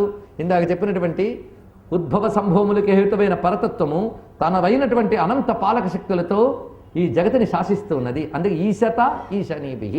పైగా జాలవాన్ అన్నారు. ఇక్కడ ఈ జాలవాన్ అనే మాటకి సృష్టి తత్వ సమూహమునంతటినీ తన యొక్క అధీనంలో పెట్టుకున్నాడు. పైగా జాలము అంటే వల. ఏమిటా వల? మాయవల. ఈ జగత్తు మాయవల, పాశము. జగత్తుకి పాశము, మాయవల ఇది. ఈ జగత్ అనే మాయ వలలో చిక్కుకున్న జీవులే పాశబద్ధులైన పశువులు. ఈ పాశానికి పశువులకి ఎవడి శాసకుడో అతడు పశుపతి. ఇది అన్నమాట విషయం. కనుక జాలమైనటువంటి ప్రకృతి బద్ధులైన జీవులు వీళ్ళు పాశ పశు. ఉభయులకి ఎవడి శాసకుడో పశుపతి. ఆ పేరే చెప్తున్నది ఈయన సర్వేశ్వరుడు అనే మాట. అందుకే జాలవాన్ అనే మాట ఇంత అందంగా శృతి చెప్తున్నది వేదం. అక్కడే మళ్ళీ వెంటనే మంత్రం ఏం చెప్తుందంటే ఏకో హిరుద్రో. చూడండి ఎంత చక్కగా ప్రతిపాదించింది. ఏకో హిరుద్రో నద్వితీయాయతస్థుః యయిమాన్ లోకాన్ ఈశత ఈశనీభిః. మళ్ళీ ఈశత ఈశనీభిః 3 మార్లు తీసుకొచ్చింది. 3 మార్లు చెప్పడంలో సృష్టి స్థితి లయ 3 చేస్తున్న ఈశ్వరుడు అని చెప్పడం కోసం 3 మార్లు ఈ మంత్రాన్ని తీసుకొచ్చింది. అది త్రిగుణాత్మకమైన మాయను తన అధీనంలో పెట్టి చేస్తాడు కనుక జాలవాన్ అనే మాట చెప్తూ, అతడు ఎవడంటే ఏకో హిరుద్ర, ఆయన ఒక్క రుద్రుడే కదా. ఈ కథ అనే మాట ఉన్నదండి. హీ అనే మాటకి కథ అని అర్థం. అంటే కొత్తగా చెప్పాల్సిందే ఉంది, ప్రసిద్ధే కదా అన్నమాట. హీ అనే మాటకు అంత అందం వచ్చింది. ఏకో హిరుద్రో నా ద్వితీయాయతస్తు, ఆయనకి మించి రెండవది లేదు. జగత్తంతా ఒకే రుద్రుడు. ఇలాంటి మాట మనకి ఏకో నారాయణ కూడా కనబడుతుంది. నేను ఇక్కడ అక్కడికి వెళ్ళి చూపిస్తున్నా. మరి అది చూపించి అది చెప్పచ్చు కదా అంటే, నారాయణ అన్న రుద్ర అన్న శృతి ప్రతిపాదించింది. ఎవడో ఒకడిని ప్రతిపాదించలేదు, అన్నీ ఒకడైన వాడిని ప్రతిపాదించింది. ఇది ముందు బేసిక్గా మనం తెలుసుకోవాల్సిన ఒక ముఖ్యమైన అంశం. అన్నీ ఒకడు. అందుకే మీకు విష్ణు స్తోత్రాలన్నింటిలో శివతత్వం కనబడుతూ ఉంటుంది, శివస్తోత్రాల్లో విష్ణుతత్వం కనబడుతుంది. కనుక ప్రమాణవాదులు విష్ణు భక్తివాదులు అది తీసుకుంటే, శివభక్తివాదులు ఇది తీసుకుంటారు. ఏదో ఒక భక్తి ఉంటే, సర్వం తన దైవంలో చూడగలిగేటువంటి భక్తి ఉంటే ఇతర దేవత నింద ఎక్కడ ఉండదు. తన దైవాన్ని పరమం అనుకోవడం ఎప్పుడూ తప్పు కాదు. అందుకు ఇక్కడ ఆ మాత్రానికి తీసుకోండి. ఎందుకంటే మనం ఎటైనా సమన్వయవాదంలోకి వెళ్ళాలి కనుక ఇక్కడ అపారమైన శివభక్తిని ప్రతిపాదించడానికి శివపారమ్యానికి శృతివాక్య ప్రమాణం చూపిస్తున్నాడు. ఏకో హిరుద్రో నద్వితీయాయతస్థుః ఇదొక ప్రమాణం. మరొక చోట అధర్వణ వేదంలో కనిపిస్తున్నది శివ ఏకో ధ్యేయ. మోక్షం కావాలంటే ఏం చేయాలయ్యా? శివ ఏకో ధ్యేయ. ధ్యేయుడు, ధ్యేయం అంటే ధ్యానించవలసిన వస్తువు. ధ్యేయము ధ్యానించాలి. ఎందుకంటే ధ్యానం చేస్తే కానీ ముక్తి లేదు. మీరు ఎన్ని చేసినా అంతర్ముఖం అవ్వాలి. అంతర్ముఖం అయితేనే చివరికి. ఎంతసేపు బహిర్ముఖం లాక్కూడదు కదా. ధ్యానంతోనే ఎవరైనా తరిస్తారు. అందుకే తే ధ్యానయోగానుగత పశ్యన్ అని మనకి శృతి కూడా చెప్తుంది. ధ్యానయోగంతోనే ఋషులు కూడా పరతత్వాన్ని తెలుసుకోగలిగారు. అందుకు ధ్యానయోగం ద్వారా తెలుసుకోవలసిన వాడు ఎవరిని ధ్యానించాలి? శివయోగి ధ్యేయ, శివుడే ధ్యానింపవలసిన వాడు. అంతేకాదు శివంకర, ఆయన శివమును కలిగించువాడు అతడు. కనుకనే వేదం శివశబ్దాన్ని త్రిగుణాతీతుడైన అర్థంలో వాడింది. త్రిగుణాతీతమైన పరతత్వమే ధ్యానించాలి. ఆ త్రిగుణాతీతమైన పరతత్వ స్థితిని ఆయనే ఇస్తాడు. అందుకే ఆయన్నే ధ్యానించు అని చెప్పడమే కాదు, అన్నీ విడిచిపెట్టి ధ్యానించు. ఏకాగ్రభక్తికి సర్వమన్యత్ పరిత్యజ్య, ఇది కూడా మాట. శివయోగ ధ్యేయ శివంకర సర్వమన్యత్ పరిత్యజ్య. అంతేకాదు అక్కడే శృతి మరో మాట చెప్తోంది. ఏమనంటే, కాదండి శివుని నదులు మోక్షం పొందే ప్రయత్నం చేస్తామండి అంటే చాలా మంచిది. ఆకాశాన్ని చాపగా చుట్టగలిగితే శివుడు లేకుండా మోక్షం పొందవచ్చండి. ఈ మాటకు అర్థం తెలిసింది కదా. ఆకాశాన్ని చాపగా చుట్టగలిగితే శివుడు లేకుండా మోక్షం పొందొచ్చు. ఆకాశాన్ని చుట్టగలమా? అది ఎలాగ అసాధ్యమో శివుణ్ణి విడిచిపెట్టి మోక్షం పొందడం కూడా అంతే అసాధ్యం. అది చెప్పింది అక్కడ శృతులు. అది కనబడుతుంది. అంత అందమైన ఉపమానం కూడా వాడింది. ఆ మాటనే శివపురాణాదులు కూడా ప్రమాణంగా స్వీకరించాయి. ఈ విధంగా శృతి ఏక ఏవ రుద్రో ఎనగ పొడగంటి శృతి పరం బ్రహ్మ ఎనుశూలి పల్కుటగంటి అనే 2 వాక్యములకి ఎక్కడెక్కడ చెప్పిందో మనం తీసుకొచ్చి చూపించుకున్నాం. అంతేకాదు ముక్కంటికై శృతులు మ్రొక్కగా పొడగంటి ముక్కంటి లీలచే మ్రోయుచుండగ కంటి. ముక్కంటికై శృతులు మ్రొక్కగా పొడగంటి. వేదములన్నీ ఆ ముక్కంటినే స్తోత్రిస్తాడో నాకు కనబడింది, నాకు దర్శనం ఇచ్చింది. అంతేకాదు అసలు వేదములు ధ్వనిస్తున్నది ఆయన లీల వల్లనే. ముక్కంటి లీలచే మ్రోయుచుండగ కంటి. అసలు వేదములు ధ్వనిస్తున్నది ఆయన వల్ల. ఎందుకంటే వేదములన్నింటికి మూలం ఆయన.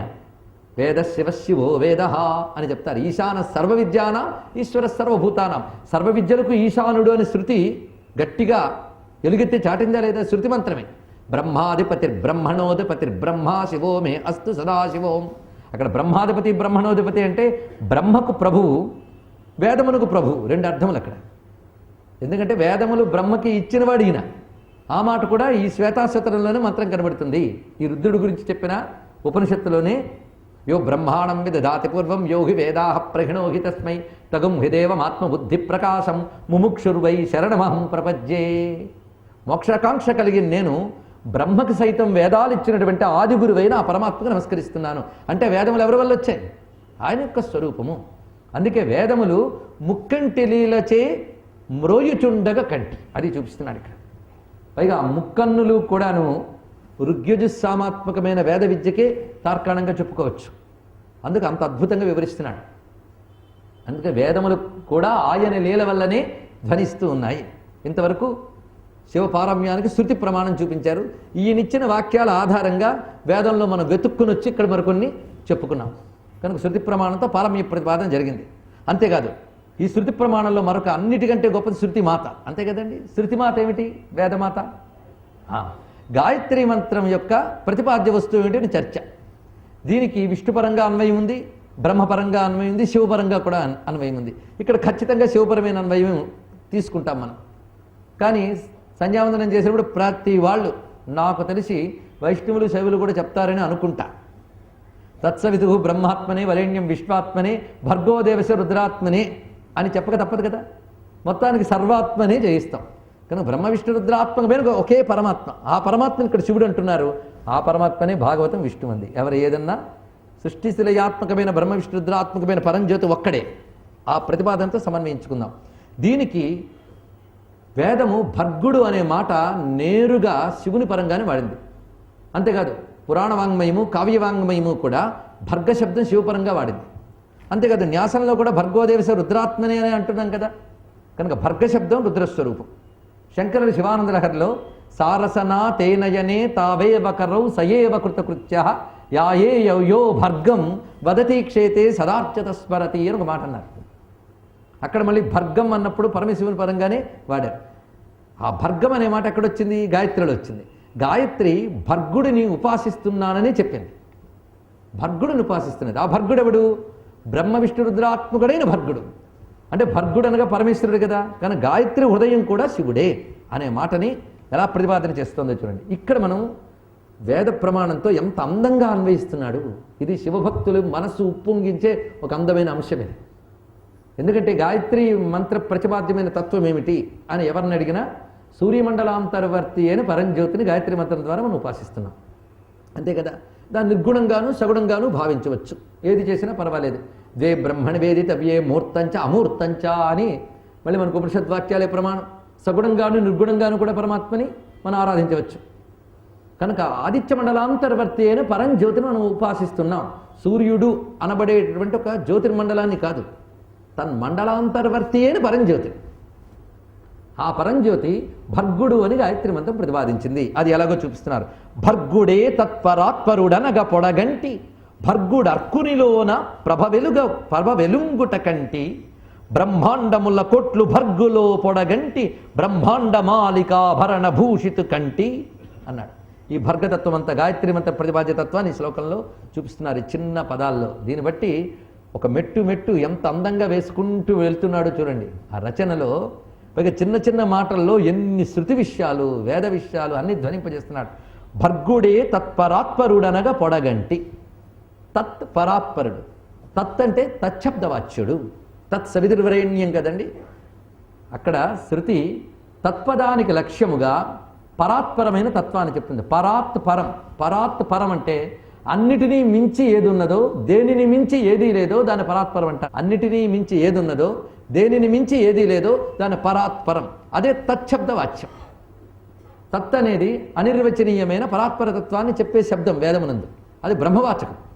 కనుక బ్రహ్మవాచకమైన తత్తు పరాత్పర తత్వాన్ని చెప్తే అది భర్గుడని గాయత్రి ప్రతిపాదించింది. అందుకే భర్గుడే తత్పరాత్పరుడనగా పొడగంటి. భర్గుడు అర్కునిలోన ప్రభ వెలుగ పొడగంటి. అర్కుడు అంటే తెలుసు కదా ఎవరు? సూర్యమండలంలో ఉన్నటువంటి ప్రభ అంటే తేజస్సు. భర్గుడు అనే విషయం నేను తెలుసుకున్నాను. ఇక్కడ పొడగంటి అంటే తెలుసుకున్నాను, అనుభవానికి వచ్చింది. అంతేకాదు ఆ భర్గుడులోనే బ్రహ్మాండముల కోట్లు భర్గులో పొడగంటి. ఆయనకు సూర్యమండలంలో కూర్చున్నాడంటే మిగిలిన బ్రహ్మాండం అంతా ఏమేనట్టు కాదు. సమస్త బ్రహ్మాండములు ఆ సూర్యమండలంతర్వర్తి అయిన పరంజ్యోతిలోనే ఉన్నాయి. అనగా సర్వబ్రహ్మాండములకి ఎవడ ఆధారమో వాడే ఆదిత్య మండలంలో ప్రకాశిస్తున్న పరంజ్యోతి. అతన్నే మనం గాయత్రి మంత్రం ద్వారా సేవిస్తూ ఉన్నాము. కనుక బ్రహ్మాండముల కోట్లు ఆయన్ని ఆధారం చేసుకుని ఉన్నాయి. పైగా ఈ బ్రహ్మాండములను ఆయన ఆధారం చేసుకోవడమే కాకుండా ఆయన వీటన్నిటినీ ఒక అలంకారంగా ధరించేట. అలంకారంగా ధరించాడు. ఎందుకంటే మనం అలంకారం ధరిస్తే మొత్తం మన కంట్రోల్లో ఉంటుంది. ఎటు కావాలంటే తిప్పుకుంటాం, ఎలా కావాలంటే అలా అలంకరించుకుంటాం. కనుక పరమాత్మ ఈ బ్రహ్మాండములన్నీ మనకు అనేకం ఒక్కొక్క మణుల్లా కనిపిస్తూ ఉంటే ఈ బ్రహ్మాండ మాలికంతా కూడాను ఆయన అలంకరించుకున్నాడా అన్నట్టుంది. దీని అర్థం ఏంటి? చాలా అద్భుతమైన భావం ఉందండి ఇందులో. ఎప్పుడైనా మనం వేసుకున్న ఆభరణం కంటే మనం పెద్దవాళ్ళం, అవునా కదా? మీరు ఏ ఆభరణం వేసుకున్నా దానికంటే మీరు పెద్దవాళ్ళు, అంతే కదా? మీకంటే పెద్ద ఆభరణం వేసుకుంటే మనం నిలవలేం. ఒకసారి గజమాలు ఇవి వేస్తారు, వేసినప్పుడు వాడు మెడ విరగాల్సిందే, లాభం లేదు. ఈయన బ్రహ్మాండ మాలికాభరణుడు అనడంలో ఒక అద్భుతమైన భావం ఉందండి. బ్రహ్మాండములు మాలికగా చెప్పబడ్డాయి ఇక్కడ. ఎందుకంటే అనంతకోటి బ్రహ్మాండములను మాట ఉన్నది మనకి. అనేక కోటి బ్రహ్మాండ జనని అంటాం కదా. అనంతకోటి బ్రహ్మాండములు మన లెక్కకు అందవారు. లెక్కకందని లక్షణం చెప్పడమే మాలిక అంటే. వృత్తాకారం కదా మాలిక అంటే. వృత్తాకారం అనేది లెక్కకందని తత్వాన్ని చెప్తుంది. అలా ఎన్ని బ్రహ్మాండాలు మన లెక్కకందం. అయితే ఈ బ్రహ్మాండములన్నీ ఒక పొందికగా ఒక చోట పెట్టాడు ఆయన. ఒక పద్ధతి, ఊరికిన అడ్డదిడ్డంగా విసిరియలేదు ఆయన. ఒక పొందిక ఉంది, ఆ పొందికే మాలిక. ఆ పొందిక పెట్టి తాను జాగ్రత్తగా తన యందే పెట్టి దాన్ని జాగ్రత్తగా చూపిస్తున్నాడు. ఒక నగ మీరు వేసుకున్నప్పుడు మీ కంట్రోల్లో ఉంటుంది, పెట్టిలో పెట్టి దాస్తే అది మీ కంట్రోల్ అవునో కదో చెప్పలేం. కనుక ఆయన మేము ధరించాడు అది. పైగా ఈ ధరించినప్పుడు ఒక విశేషం ఏంటంటే దానికంటే విస్తారంగా ఉన్నాడు. కనుక బ్రహ్మాండములన్నీ భరించడమే కాకుండా దానికంటే ఆయన విస్తారమే ఉన్నాడు. అందుకే ఆయన పేరు బ్రహ్మ. బ్రహ్మ అంటే ది బిగ్గెస్ట్ అని అర్థం. అన్నిటికంటే ఏది పెద్దదో అది, దాన్ని మించి పెద్దది లేదు. అందుకే పరాత్పరతత్వం బ్రహ్మాండ మాలికాభరణి భర్గుడు. ఇక్కడ భర్గ శబ్దం వచ్చింది కనుక కొంచెం మనం దీనికి సంబంధించిన అంతరార్థం, దీనికి వేద ప్రమాణం శాస్త్ర ప్రమాణం చెప్పాలి. కేవలం భక్త్యుద్రేకం సరిపోదు కదా, శాస్త్రం ఏం చెప్తుందో చెప్పాలి. దీని గురించి చెప్పాలంటే అప్పయ్య దీక్షితుల వారు గాయత్రీ మంత్ర ప్రతిపాద్యుడైనటువంటి భర్గును గురించి ఒక శ్లోకంలో అందంగా ప్రతిపాదన చేశారు. దానికి ఆయనే వ్యాఖ్యానం రచించారు. ఇక్కడ ఎంత మేరకు అవసరం అంతవరకు తీసుకుందాం. ఆదిత్యే మండలార్చి పురుష విభిదయాద్యంత మజ్జాగమాత్మని ఆగోపాలంగనాభ్యో నయన పథజుషా జ్యోతిషా దీప్యమానం గాయత్రీ మంత్రసేవ్యం నిఖిల జనధియాం ప్రేరకం విశ్వరూపం నీలగ్రీవం త్రినేత్రం శివం అనిశం ఉమావల్లభం సంశ్రయామి. ఇప్పుడు చెప్పిన దానికి అప్పయ్య దీక్షితుల వారి యొక్క శ్లోకాన్ని మనం ప్రమాణంగా తీసుకుంటున్నాం. అని ఏమన్నారంటే ఆదిత్యుని యందు 3 రూపములతో ఉన్నవాడు. 3 రూపములు ఏమిటంటే మండల, అర్చిహి, పురుష. 3 రూపములతో ఆదిత్యుని ఉపాసించేటప్పుడు 3 రూపములతో ఉపాసించాలి. ఒకటి మండలం, రెండవది అర్చి. అర్చి అంటే జ్వాల అనగా ప్రకాశం, ఆదిత్యుని యొక్క ప్రకాశం. మూడవది తన మధ్యలో ఉన్నటువంటి పురుషుడు, ఆదిత్య మండలాంతర్వర్తి అని పురుషుడు. ఇతడు మామూలు నేత్రానికి కనబడ్డు, అతడు ఉపాసనా దృష్టికి. ఆ మాటకు వస్తే సూర్యుడు మాత్రం మామూలు నేత్రంతో చూడగలమా? మామూలు నేత్రంతో అసలు కష్టం, మిషన్లతో మరీ కష్టం. ఆయన దొరికేవాడు కాదు. పైగా దేవత ఎప్పుడు ఉపాసన దృష్టికి కనబడుతుంది కానీ మైక్రోస్కోపులకు దొరకదు, 3D కళ్ళజోడికి దొరకదు. కనుకనే అది చూడాలి అంటే ఉపాసనా దృష్టే. అందుకే యయేషోంతరాదిత్యే హిరణ్మయ పురుషో దృశ్యతే అని చెప్తున్నది ఛాందోగ్యం. ఆదిత్య మండలంలో హిరణ్మయ పురుషుడు కనుక 3 భాగములు ఇక్కడ చూపిస్తున్నారు. ఆయననే ఆద్యంత మధ్యాగమాత్మన్. చూడండి ఇక్కడ ఆది అంత మధ్య ఆగమం. ఏమిటండి ఇందులో అందం? ఆగమము అంటే ఇక్కడ వేదం. ఈ వేదము ఆది మధ్య అంతములతో ఈ మండల అర్చి పురుషుని స్తుతిస్తోందిట. అంత అందమైన మాట చూడండి. ఇది తెలియాలంటే కొంచెం వైదిక సంప్రదాయం తెలియాలి. సూర్యమండలం మనం చూసేటప్పుడు మండలం ఋగ్వేద స్వరూపము, కాంతి సామవేద స్వరూపము, పురుషుడు యజుర్వేద స్వరూపుడు. ఇది మనకి వేద ప్రమాణంలో కనబడుతున్నది. కనుక ఆ 3 కూడాను ఋగ్యజు సామములు. కనుక ఆది ఆగమము, మధ్యాగమము, అంతాగమము. దీనికి అర్థం ఏంటి? ఆది ఆగమం అంటే రుక్కు, మధ్యాగమం అంటే యజుస్సు, అంత్యాగమం అంటే సామము. ఋగ్యజు సామాత్మకం అదనమాట. ఋగ్యజు సామాత్మకుడు ఆదిత్యుని యందు మండల జ్వాలా పురుష రూపుడు. ఆయన మామూలు కంటికి కనబడతాడు. కనబడ్డా సూర్యుడిని అందరూ చూస్తున్నాం, సూర్యుడి వల్ల అందరూ పొందుతున్నాం. కానీ ఆయన శివుడు అనేది మాత్రం తెలుసుకునే వాళ్ళు సామాన్యులు కాదు. ఆయన యొక్క నిర్గుణతత్వాన్ని అంతర్ముఖ దృష్టి కలిగిన యోగులు, వేదాంతవేత్తలు తెలుసుకుంటారు. ఆయన యొక్క సగుణతత్వాన్ని ఉపాసనలో భక్తులు తెలుసుకుంటారు. ఈ 2 కూడా సామాన్యులు తెలుసుకోలేరు. అంతే కదండి. సామ యొక్క నిర్గుణమైన పరతత్వం హృదయంలో ఉందిరా అంటే అది చూపించబోతే నిద్ర వస్తుంది. సగుణమైన సాకార స్వరూపం అంటే అది కళ్ళతో చూడంగానే వర్ణిస్తూ ఉంటే ఏదో బాగున్నట్టు అనిపిస్తుంది. అది మాత్రం కంటికి కనబడుతుందా? అది కనబడదు. కానీ నిశ్చలమైన భక్తికి ఆయన కరిగి చూపించాలి ఆ స్వరూపాన్ని. ఇప్పుడు మన చక్రపాణి రంగనాథుని చూపించినట్లు. అది కష్టమే. కానీ అందరూ చూడగలిగే రూపం ఏమిటి? రోజు పొద్దున మనకు ఆదిత్య రూపంతో కనిపిస్తున్నాడు. ఇది అందరికీ చూడడం. అందుకే ఏం చెప్తున్నాడు? ఆ గోపాలంగనాభ్యో, ఆ గోపాల అంగనాభ్య, డాబాల గోపాలము. స్త్రీలు పురుషులు అందరూ కూడా చూడగలిగే రూపంతో నయన పథజుష జ్యోతిషా దీప్యమానం. మన కళ్ళకు కూడా కనబడే రూపంలో శివుడు వస్తే అది ఆదిత్య స్వరూపం. అంటే మనం అందరూ రోజు శివుడిని చూస్తున్నాం, కానీ ఆయన శివుడిని తెలుసుకోలేకపోతున్నాం. అది తెలుసుకోమని ఇందులో చెప్తున్నాడు. కనుక ఆదిత్య మండలాంతర్వర్తి అయిన అతడు ఆయన్ని, ఆ లోపల ఉన్నవాడిని గాయత్రి మంత్రసేవ్యం, గాయత్రి మంత్రం ద్వారా సేవించుతున్నాం. ఆయనే నిఖిల జనధియాం ప్రేరకం, అందరి యొక్క బుద్ధుల్ని ప్రేరేపించేవాడు అతడు. అది ధియో యోనః ప్రచోదయాత్, బుద్ధిని ప్రేరేపించేవాడు అతను. ఇది విశ్వరూపం, ఆయన ఈ సమస్త రూపమై వ్యాపించినవాడు అని నీలగ్రీవం త్రినేత్రం ఉమావల్లభం అనిశం సంశ్రయామి. అలాంటి నీలగ్రీవుని అంటే నీలకంఠుని, ఉమావల్లభుని, శివుని ఎల్లవేళలా ఆశ్రయిస్తున్నాను. ఈ శ్లోకం చాలా శక్తివంతమైన శ్లోకం అండి. అయితే ఇందులో ఉన్న భావం అంతా కూడా అప్పయ్య దీక్షలు సొంతం అనడానికి లేదు, వేదమే. వేద ప్రమాణంతో చూపించాడు. ఇది ఎక్కడెక్కడ అంటే గోపాలకులు, అంగనలు కూడా చూస్తారు ఆయన్ని. అందరూ చూస్తారు, స్త్రీ పురుషులు, అసలు పనిపాటు చేసుకుంటూ బతికేటువంటి గోపాలకులు కూడా చూస్తారు. ఆ బాల గోపాలమును వాడుతూ ఉంటాం మనం, వాళ్ళందరూ చూస్తూ ఉంటారు. ఇది సరిగ్గా ప్రమాణంగా దేన్ని తీసుకున్నాడు? పై హిరణ్మయ పురుషుడు అనడంలో, ఉమావల్లభం అనడంలో, దీనంతటికీ సూర్యమండలాంతర్వర్తి అయినటువంటి వాడు శివుడు, భర్గుడు అనే ప్రతిపాదన మనకి ఖచ్చితంగా కనబడుతున్నది. రుద్రమంత్రాల్లో కనబడుతుంది. అసౌ యస్తామ్రో అరుణౌత బభ్రుసుమంగళ ఏచే మాగం రుద్రో అభితో దీక్షిస్ అని మంత్రం ఉంది కదా. అక్కడ స్పష్టంగా అసౌ యస్తామ్రో అరుణుత బభ్రుహు సుమంగళ అన్నప్పుడు ఉదయం కూడా బాగా ఎర్రగా తామ్రవర్ణంతో ఉంటూ క్రమంగా కొంచెం లేత ఎరుపు రంగులోకి వచ్చి తర్వాత బంగారు రంగులోకి వచ్చినటువంటి వాడు ఆకాశంలోనే ఉన్నాడు శివుడు. ఈయన్ని అందరూ చూడొచ్చు. అసౌయోవ సత్పతి నీలగ్రీవో విలోహిత, అది ఇక్కడ నీలగ్రీవం త్రినేత్రం అనే మాట అక్కడ తీసుకున్నారు. నీలగ్రీవో విలోహిత ఆయన అందరూ చూస్తారు. ఉతైనం గోపా అదృశన్నదృశన్నదహార్య, ఆ మంత్రాన్ని ఇక్కడ చెప్పారనమాట. ఎంత అందమైన అన్వయించండి, వేదంలో ఉంది.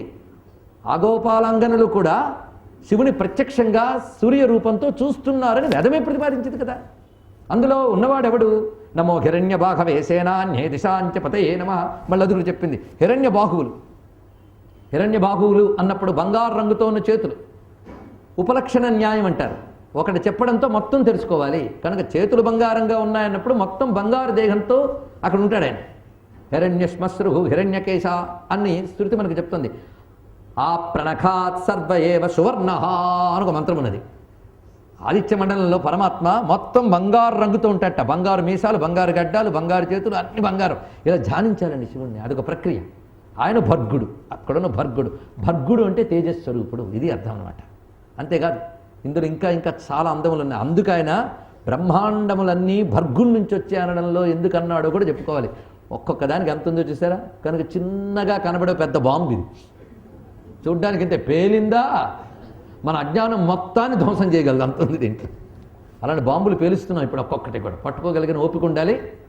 బాంబు పేలుడు తట్టుకోగలిగేటువంటి శక్తి మెదడుకు కూడా ఉండాలి. కనుక అర్థం చేసుకునే శక్తి ఇమ్మని శివుణ్ణి ప్రార్థించి శ్రద్ధగా విందా. ఇందులో చెప్పినటువంటి భర్గ శబ్దం శివునికి ఎక్కడెక్కడ శృతి ఎలా వాడిందో చూపిస్తూ ఉంటే, దీనికి ప్రమాణంతో యాజ్ఞవల్క్య స్మృతిలో యాజ్ఞవల్క్యుడు గాయత్రి మంత్రానికి అర్థం చెప్తూ ఒక అద్భుతమైన విశేషాన్ని ఆయన ప్రయోగించి చూపిస్తున్నాడు.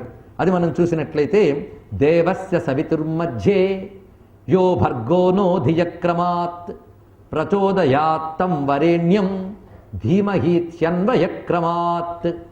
అన్వయం ఎలా చేయాలో గాయత్రి మంత్రానికి చూపిస్తున్నాడు.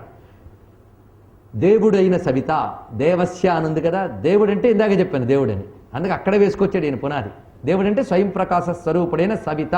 సవిత అనే మాటకి ప్రేరకుడు, సృష్టికర్త రెండు అర్థములు.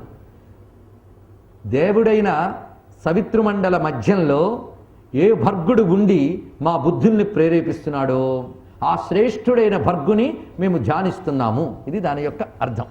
దీనికే మరొక రకంగా మనకి చెప్పినటువంటి వారు సాయణాచార్యుల వారు కూడా, యో దేవ సవిత అస్మాకం ధియో ధర్మాది గోచరా ప్రేరయేత్తస్య యద్భర్గ తద్వరేణ్యముపాస్మహే. ఏ భర్గుడు ప్రేరేపిస్తున్నాడో ఆ శ్రేష్టమైన ఆ భర్గ తేజస్సుని మేము ఉపాసిస్తున్నామన్నారు. అంటే ఉపాసిస్తున్న వస్తువు లక్ష్యం ఎవరు? భర్గుడు అని స్పష్టంగా కనబడుతుంది కదా, అది చూపిస్తున్నాడు. కనుక భర్గును ఉపాసిస్తున్నామనేది గాయత్రి మంత్రం యొక్క హృదయం కనుక, భర్గుడు అంటే శివుడు కనుక గాయత్రి మంత్రము త్రిమూర్త్యాత్మకమైన శివపరబ్రహ్మమని తెలియజేస్తున్నది. ఆయన నుంచే బ్రహ్మాండములన్నీ వచ్చే, ఆయన ఎందే బ్రహ్మాండములు కనిపిస్తున్నాయి అనే మాటకి ఏమిటి ప్రమాణము అంటే ఇక్కడ చెప్తున్నాడు. అసలు భర్గ అంటే ఏమిటి అది చెప్పాలి కదండి. భర్గ, భగము కలవాడు భర్గుడు, ఇది అర్థం చూపించారు. భగము అనే మాటకి ప్రకాశము అని అర్థం, తేజస్సు. అందుకే భర్గుడు అంటే తేజస్వరూపుడు అని ఒకటి. అంతేకాదు ఎలాంటి ప్రకాశము, తేజస్సు అనే మాట మరొక దానికి కూడా వాడతాం లోకంలో. తేజస్సు అంటే వీర్యం అనే ఉద్దేశంలో వాడతాం. హిరణ్య రేతసే నమః శివాష్టోత్తర శతనామాల్లో మనకు కనిపిస్తుంది. హిరణ్యం అంటే మళ్ళీ తేజస్సే. సృష్టిని ఉత్పత్తి చేయగలిగే తేజస్సు అండి, ఇదే అర్థం. సృష్టిని ఉత్పత్తి చేయగలిగే తేజస్సు, ఆయన దగ్గర ఉత్పత్తి సమర్థత ఉన్నది. కనుకనే సృష్టిని ఉత్పత్తి చేయగలిగే బీజములన్నీ ఆయనలో ఉన్నాయి. అందుకే ప్రళయకాలంలో కూడా తర్వాతి సృష్టికి కావాల్సిన బీజములన్నీ తనలో దాచిపెట్టు కూర్చుంటాట. ఇది చాలా జాగ్రత్త అయిన మాట, గుర్తుపెట్టుకోండి. తర్వాత సృష్టికి కారణమైన బీజములన్నీ ఆయనలో దాచుకుంటాడు. అప్పుడు లయమే, లీనమై ఉన్న. బయటకు వచ్చేస్తే సృష్టి. బీజస్థితిలో లయం, లయం అంటేనే బీజస్థితి. బయటకు వచ్చేస్తే వృక్షస్థితి. కనుక అవ్యక్త స్థితే బీజాన్ని తెలియజేస్తుంది కదా. కనుక సృష్టి బీజములన్నీ ఎవడు దాచుకుంటాడండి? ఎవడు లయకారకుడు వాడు దాచుకుంటాడు, అంతే కదా. లయకారకుడు దాచిపెట్టాడు మొత్తం తేజములన్నీ. మళ్ళీ సృష్టి అంతా ఆ తేజస్సు నుంచి జగత్తంతా బయటకు వస్తుంది. కనుక తేజస్సు అంటూ ఉంటేనే సృష్టి అనే వృక్షం ఉన్నది. కనుక సృష్టిగతమైన బీజములే ఇక్కడ భగము అని చెప్పబడుతున్న తేజస్సు. అవన్నీ తనలో దాచిపెట్టుకున్నవాడు. కనుకనే ప్రకృతిని చేతనత్వం చేయగలిగేటువంటి బీజశక్తి ఆయన దగ్గర ఉంది. అందుకే తాసాం బ్రహ్మ మహజ్యోనికి అహం బీజప్రదప్పిత అని భగవద్గీతలో ఈ మాట మనకు కనబడుతుంది. కనుక సృష్టిగతమైన బీజములన్నీ తనలో దాచిపెట్టుకున్నాడు కనుక ఆయన లింగము అన్నారు. అదొక పెద్ద అద్భుతమైన విషయం. కొద్దిగా ఆలోచిస్తే మీకే అందులో ఉన్న ఔచిత్యం చెప్పబడుతూ ఉంటుంది. కనుక సృష్టికి సంబంధించిన బీజములన్నీ దాచిపెట్టుకున్నాడు. ఎలాగైతే సంతానానికి కావలసిన బీజములు తండ్రి యందు ఉంటాయో, అలాగే సృష్టికి కావలసిన బీజములు లింగస్వరూపుడని ఈ తండ్రి యందు ఉన్నాయి, జగత్పిత అయినటువంటి వాడు. కనుక భర్గుడు అనేది ఆ లింగతత్వంగా చెప్పబడుతున్న దానికి. కనుక తేజస్సులన్నీ దాచిపెట్టుకున్న మహా తేజస్వరూపుడు. దీనికి ప్రమాణంగా శివపురాణ వాక్యాలు మనం చూస్తే, భగము వలన కలిగేదే భోగము అన్నాడు. అది మాట చూడండి. ఎందుకంటే ఆ తేజస్సు వల్లనే ప్రకృతి అనేది ఉత్పన్నమవుతుంది. ప్రకృతి వల్లే మనకు భోగం ఉంది. భోగం అంటే ఏమిటి చెప్పండి? భోగం అంటే లగ్జరీ అని అర్థంలో వాడతాం. భోగం అంటే అనుభవం. సుఖదుఖానుభవం దేనికి సంబంధించింది? ప్రకృతి నుంచి. కనుక సుఖదుఖానమైన భోగమునకు కారణమైనదే భగం. అది చెప్తున్నాడు. కనుక భగస్యేదం భోగమితి శబ్దార్థో ముఖ్యత శృతి. ముఖ్యో భగస్తు ప్రకృతి భగవాన్ శివ ఉచ్యతే. కనుక భగము అనగా ప్రకృతి, అది ఎవడి యొక్క నియామకంలో ఉందో ఆ తేజస్వరూపుడు భర్గుడు. కనుకనే భగము ఎవడి యొక్క నియామకంలో ఉన్నదో వాడే భోగదాత, వాడే కర్మఫల ప్రదాత. సుఖదుఖములు కర్మఫలములు కదండి. కర్మఫల ప్రదాత ఎవడు? ఈశ్వరుడే కదా. సర్వం శ్రీ మల్లికార్జున చరణారవిందార్పణమస్తు. స్వస్తి. శ్రీమద్రమారమణ గోవిందో హరి గోవింద. నమః పార్వతీపతే. హర హర